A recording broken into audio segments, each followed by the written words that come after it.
Salam, salam Patunggilan.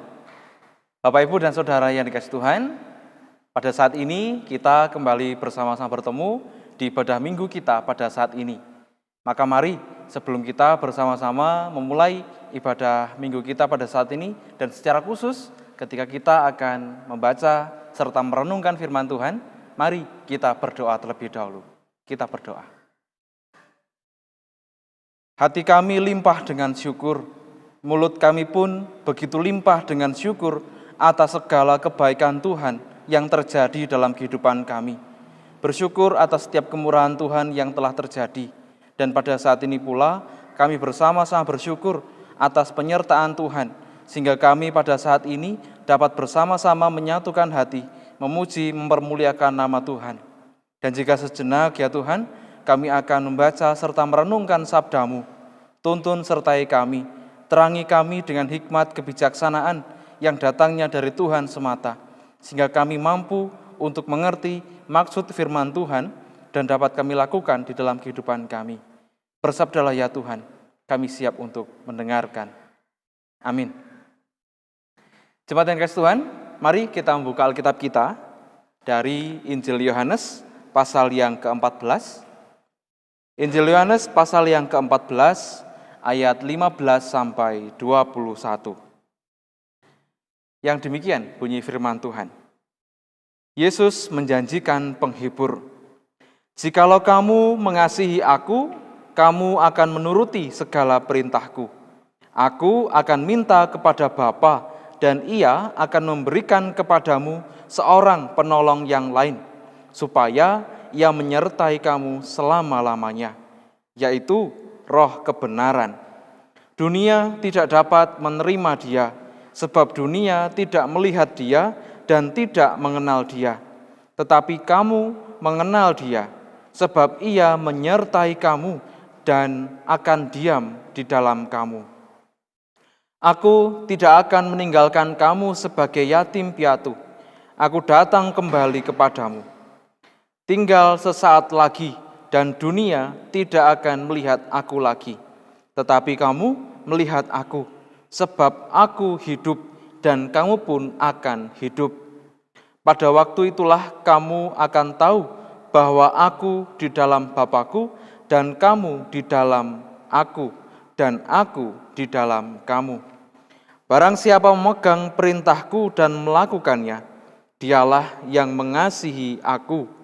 Dan barang siapa mengasihi aku, ia akan dikasihi oleh Bapa-Ku, dan aku pun akan mengasihi dia dan akan menyatakan diriku kepadanya. Amin. Demikianlah bunyi firman Tuhan. Berbahagialah kita semua yang senantiasa rindu untuk membaca merenungkan firman Tuhan, terlebih lagi mau menjadi saksi Kristus dimanapun kita berada. Tuhan memberkati. Amin. Bapak, Ibu, dan Saudara yang dikasihi Tuhan, pada saat ini judul renungan kita adalah mengenal Allah dengan benar, berbuahkan kasih mesra. Jika Anda diberikan sebuah pertanyaan, menurut Anda siapakah Yesus Kristus itu? Jawaban apakah yang akan panjenengan berikan, Bapak Ibu? Jawaban yang lazim disampaikan, yang biasa kita berikan adalah, ya, Tuhan Yesus adalah Tuhan, Mesias, Juru Selamat, Anak Allah, dan sebagainya. Namun, sebagai seorang pengikut Kristus yang telah banyak makan asam garam kehidupan ini, tentu jawaban kita dapat lebih daripada itu, karena kita memiliki pengenalan yang lebih mendalam lagi dengan Allah kita. Sebab jawaban yang lahir dari pengenalan dan pengalaman pribadi bersama Tuhan dapat menunjukkan keintiman relasi kita dengan Allah itu sendiri. Di mana pengenalan pribadi dengan Allah ini juga dapat menunjukkan sejauh manakah ketahanan kita dalam menjalani hidup yang syarat akan berbagai dinamika ini. Jemaat yang dikasihi Tuhan, pengenalan akan Allah, Sang Pencipta dan pemilik kehidupan inilah yang mengarahkan kita untuk menjalin relasi yang baru dengan Dia. Relasi yang baru itu bercirikan kehidupan yang dilandasi kasih, Kehidupan yang mengasihi Allah yang kita kenal di dalam diri Tuhan Yesus Kristus dan tinggal dalam kasih-Nya. Dengan sepenuh hati mengasihi Allah, maka kita membiarkan Allah sendiri berkuasa dalam hati dan kehidupan kita. Sehingga kita pun dimampukan untuk mengenal karyanya, kehendaknya, dan memahami perintahnya. Secara khusus di ayat yang ke-21 mengatakan yang demikian. Barang siapa memegang perintahku dan melakukannya, dialah yang mengasihi aku. Artinya apa? Bapak Ibu, artinya cinta kita kepadanya tidak akan pernah bertepuk sebelah tangan. Lihat, dan barang siapa mengasihi aku, ia akan dikasihi oleh Bapakku, dan aku pun akan mengasihi dia dan akan menyatakan diriku kepadanya. Artinya, cinta kita tidak akan pernah bertepuk sebelah tangan. Seseorang yang menjadikan Allah sebagai pusat cintanya akan senantiasa dimampukan untuk mewartakan kabar sukacita dimanapun ia berada. Orang tersebut tidak akan takut menghadapi penderitaan, berani menanggung resiko atas iman yang disaksikannya, atas cintanya yang ia bagikan, dan atas kasih mesra yang selalu ia tunjukkan. Karena apa? Karena Tuhan Yesus sendirilah yang telah menjanjikan Sang Penolong yang lain, yakni Sang Roh kebenaran, Sang Roh Kudus itu sendiri, yang akan bekerja dalam hati manusia untuk menolong, untuk menopang, untuk menguatkan dan membimbing agar segenap tindakan kita juga menjadi bagian dari karya dan rencana Allah semata. Semakin seseorang mengenal Allah dengan benar, semakin besar pula rasa cintanya kepada Allah.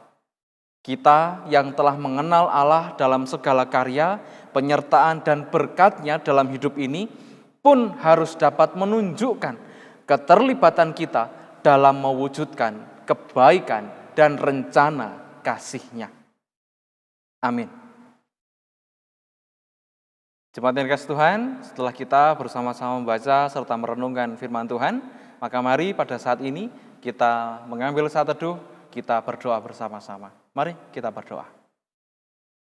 Tuhan Allah Bapa kami yang baik, sungguh bersyukur kami memiliki Engkau, Allah yang senantiasa ada untuk menyertai kami, menuntun kami, membimbing kami di sepanjang waktu.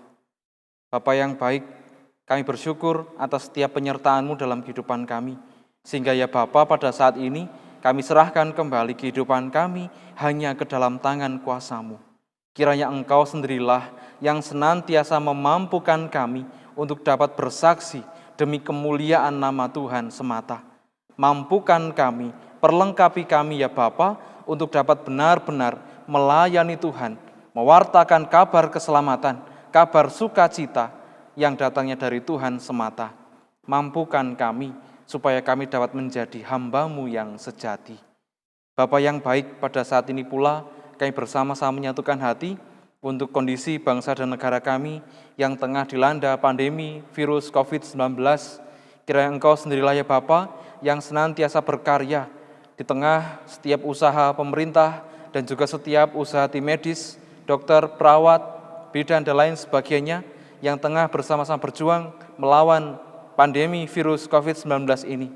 Kiranya Engkau sendirilah ya Bapa yang senantiasa memberikan kekuatan dan kesehatan kepada kami semua, sehingga kami dapat benar-benar terbebas dari berbagai sakit penyakit, secara khusus pandemi virus COVID-19 ini.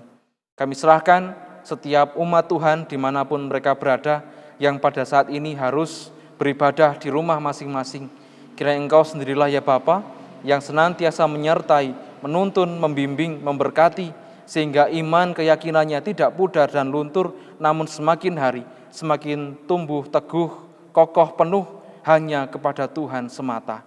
Terima kasih ya Bapa, kami serahkan seutuhnya kehidupan kami. Kami serahkan seutuhnya masa depan kami hanya ke dalam tangan kuasa-Mu. Dan disertailah setiap jemaat dengan awalan berkat dari Tuhan yang demikian. Kasih karunia dan damai sejahtera yang datangnya adalah Bapa Sang Sumber kehidupan ini, cinta kasih dan pengorbanan dari Tuhan Yesus Kristus Sang Penebus, serta hikmat dan kebijaksanaan dari Sang Roh Kudus turun atas jemaat sekalian, memampukan untuk senantiasa bersaksi, mewartakan kabar keselamatan, kasih, sukacita, cinta yang datangnya dari Tuhan, mulai saat ini hingga selama-lamanya. Amin. Demikian Bapak, Ibu, dan Saudara yang dikasihi Tuhan, ibadah kita pada saat ini. Jangan lupa untuk terus bertekun di dalam persekutuan bersama keluarga, terus jaga kesehatan, dan tetap di rumah saja ya. Sampai jumpa Bapak Ibu di ibadah selanjutnya. Tuhan memberkati.